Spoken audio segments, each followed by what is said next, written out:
How did John Lewis affect the civil rights movement? By Daniel Topper.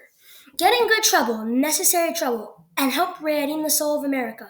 Those words came from the one and only John Robert Lewis. He will always be remembered as one of the best civil rights activists.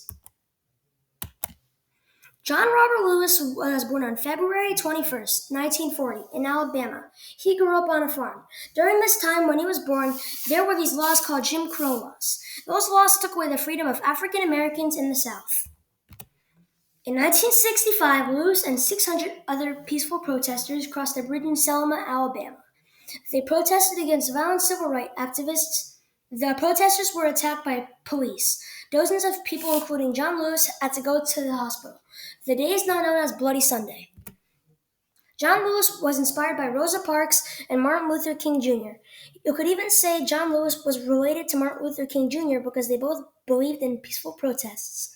He was arrested 40 times throughout his life. That's a lot of visits to jail. But he got in trouble for fighting for his rights, not for being a criminal. One of his biggest effects he had on the civil rights movement was that he was one of the 13 original Freedom Riders. In 1957, he attended the American Baptist Theological Seminary in Nashville. He learned about nonviolent protest and helped to raise sit-ins at segregated lunch counters. In 1986, John Lewis was elected to the House of Representatives. He served 17 years as a House of Representative. Sadly, he passed away on July 17, 2020. John Lewis has been awarded many awards throughout his life. Here are a few of them: the Presidential Medal of Freedom in 2011, the NAACP Spring Garden Medal, the Nobel Peace Prize, and so many more. I hope you enjoyed my presentation about John Lewis. Bye.